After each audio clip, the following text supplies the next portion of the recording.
Quando da época da Covid, nós todos aqui do canal, vocês, nós todos da esquerda reflexiva, Maria Ângela à frente, nós fomos para a Avenida Paulista com um caminhão, lembra?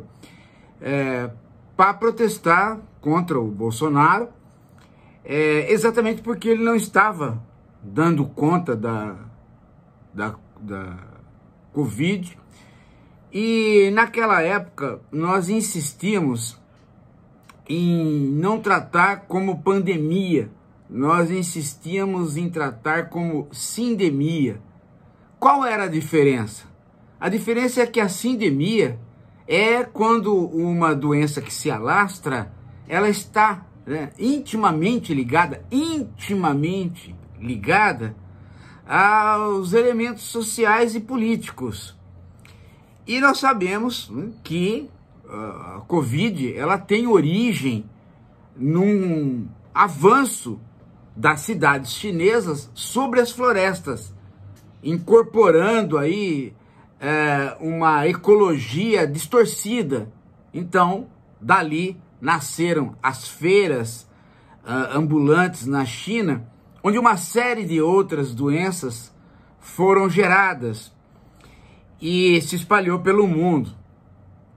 É mais ou menos o mesmo fenômeno que ocorreu na Europa quando do avanço do capitalismo. Também houve uma série de doenças e pestes quando o capitalismo foi avançando sobre as florestas e o mundo sofreu as alterações que sofreram, e aí teve que se reconstruir, ou melhor dizendo, se construir um aparato de saúde pública e de saneamento básico que então não se conhecia. E nós tratávamos sindemia porque no Brasil o efeito era evidentemente de sindemia, porque você precisava de regras sociais para o não contágio e de desnaturalizar a doença.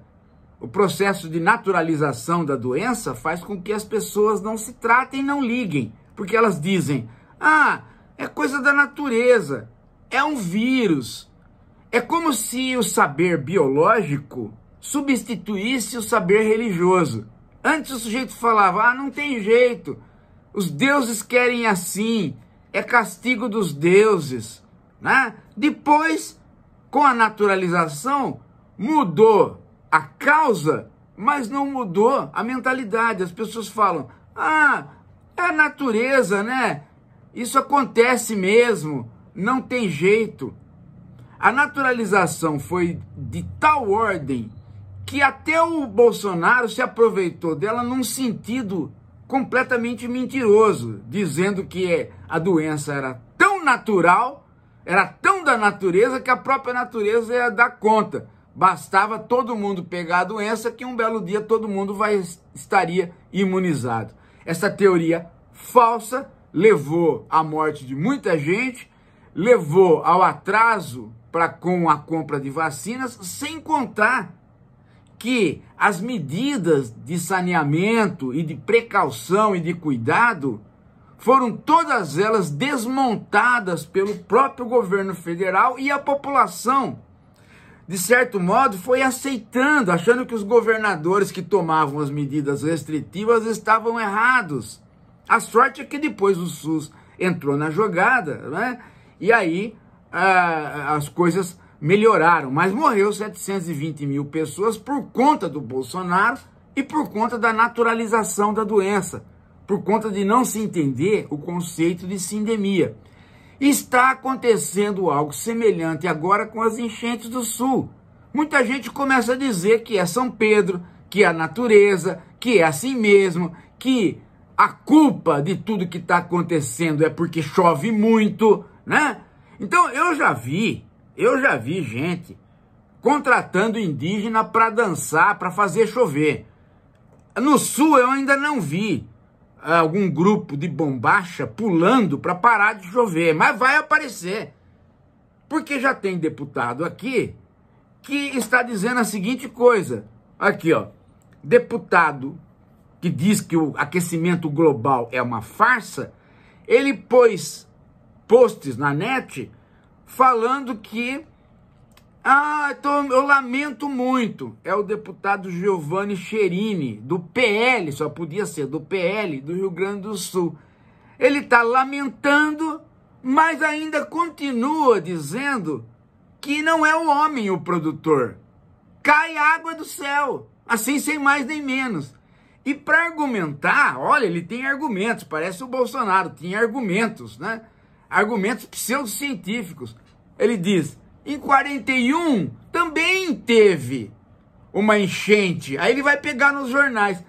Ele não entende que 41 para 2024 é um tempo para a natureza muito pequeno.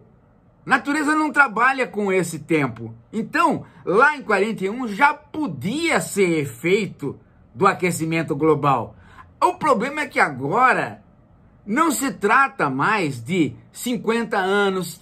Agora as coisas são, todo ano tem uma catástrofe.